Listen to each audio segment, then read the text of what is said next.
Hey, I think I might start doing Tuesday, Thursday night lives because I like doing them.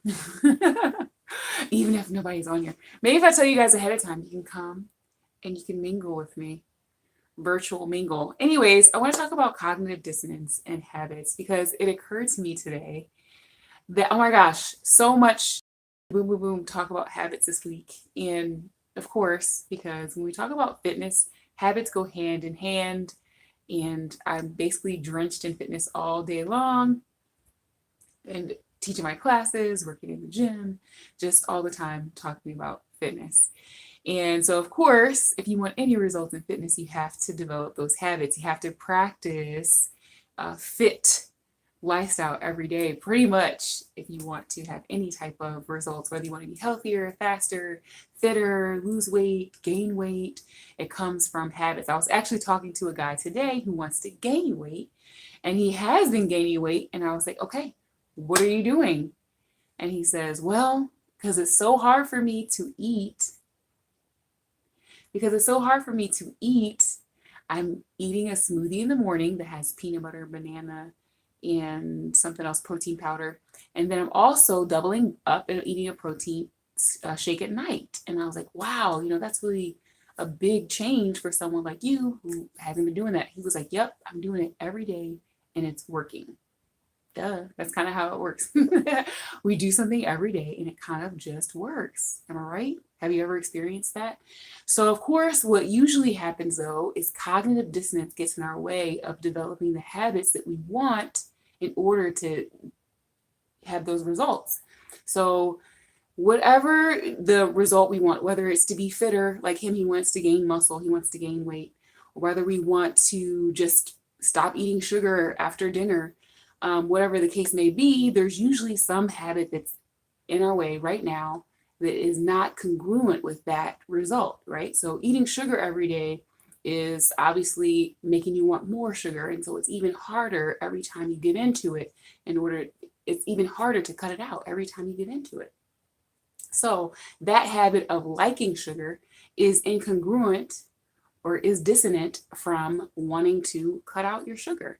So those two things are inharmonious. That's what cognitive dissonance means. It's inharmonious thinking. So inharmonious behaviors with our thinking. So thinking that you want to quit sugar, but having a desire for it is incongruent. So in order to overcome that, we have to have the habits. We have to know what habit it is that we're tackling, that we're coming face to face with. And then we also have to know what habit we want to develop that's going to replace that. You ideally want to replace something. Again, because as humans, we want more, not less. So we don't want to just take something away and have an empty spot. We don't just want a broken sweet tooth. We want to replace it with something. We want more, not less. So if you want to have congruent thinking, then you know that, hey, I know that I want to cut out eating sugar every day, right? That's the thing that you know. And the behavior that is disconnected from that, eating sugar every day, is the thing that you want to look at changing. So look at when are you eating the sugar? When is it that you really want it? When is it that you are so far away from even caring that you want to cut it out, that you just give in? So look at that. Typically for people, it's after they eat lunch or after they eat dinner or around 3 p.m. or when they see other people bringing in the donuts and you can't say no. If your thing is not donuts and it's chocolate, that's even important to know. Look at when that is. When is that happening? And when can you plug in something else that's going to either distract you from it, or when can you try to pull in your remembering what you want to have harmony with? What would that person do? That person that's already free from the sugar slavery. That's what it really is, like a sugar technique. So what is that person doing in order to cut it out, even at the most tempting times? What's that habit you now want to bring into your life so that you can be congruent with your result, congruent with the thinking that you want to cut it out, but your behavior doesn't match? What behavior, what thinking matches with that result, right? What is the puzzle piece that matches for that guy I told you about earlier who actually wants to gain weight? Who knew? He is very slim. he knows that he wasn't eating enough. And we had talked about it before. I'm like, oh man, not eating enough. Most of the time you want to gain weight and you're not gaining weight because you're not eating enough. So he, boom, not eating enough, but wanting to gain weight didn't match. So eating more, that behavior, that trained habit of eating when he first wakes up and eating before he goes to bed, a, a highly, a very high caloric meal that is healthy calories. He knows he has to eat that every day, before bed, after bed. Boom, habit. Congruent with what? The result that he wants. That's all it is. And it's very simple. And the truth is that everything that you ever want is basically a thought, right? And the behavior that you want to match with that, well, is the thing that'll be congruent, harmonious with it.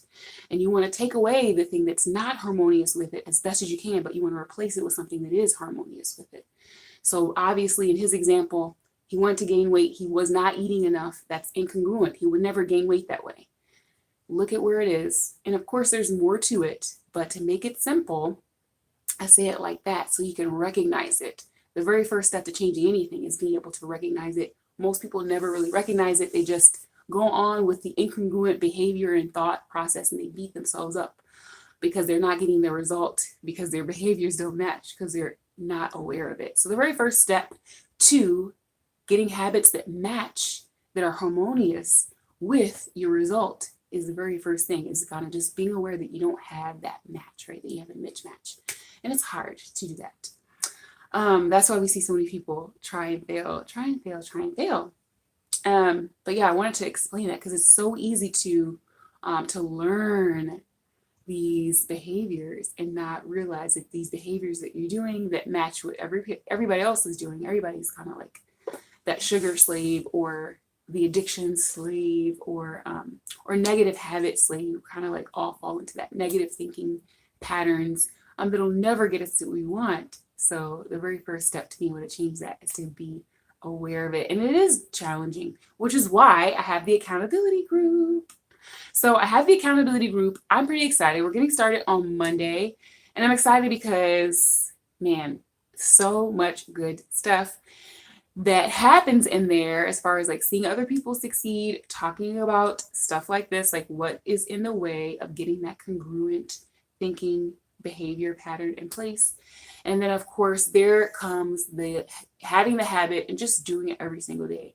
Once you know what the habit is and you have that result that you want and you're focused, then you can just take the action, become accountable for it every day. You know exactly what it is, when you're going to do it. Then again, it becomes a whole lot easier then to be able to just check it off and make it happen. So that is what we're doing to kind of like fill that gap. You're basically just your results over there, your current behaviors here. We're getting accountability so that they come together and like kiss, and then you get your results and you have your habits in place. So that's basically what we're doing in the accountability group. If you're interested, I will plug the link in the comments below. It's definitely something for the person that's like, yes, oh my gosh, I have to get my result this summer. I'm about it. So that's the person for it. It's definitely not, it's not congruent if you're just like, one day I'll get it. It's not really like the best accountability group for that, because we're going to be like, hey, did you do it? Did you do it? Did you do it? So yeah, but that's that. I'm going to plug the accountability group in the comments below. If you want to join, if you have a gung-ho goal that you are about it this summer or this next 30 days, you want to make that leap into being harmonious with your result, with your thinking, then accountability group is amazing for you. If not, then, I still have of course, the calendar. The calendar is also available. I'll plug that link in the bottom. That's completely free, and you can do that whenever you want, however you want, whatever you want. No one's going to have to hold you accountable for that.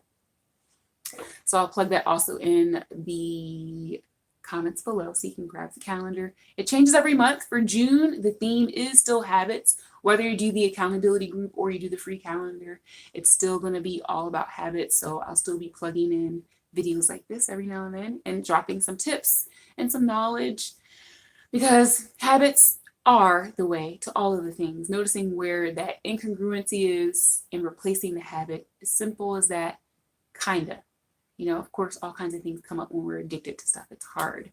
But with accountability, it makes it easier. Until next time, I'm hopping off. Grab your calendar. Check out the accountability group if it's something that you're ready for, making that change. Otherwise, I'll see you next time. Happy weekend. Workouts coming this weekend. I'm excited about that.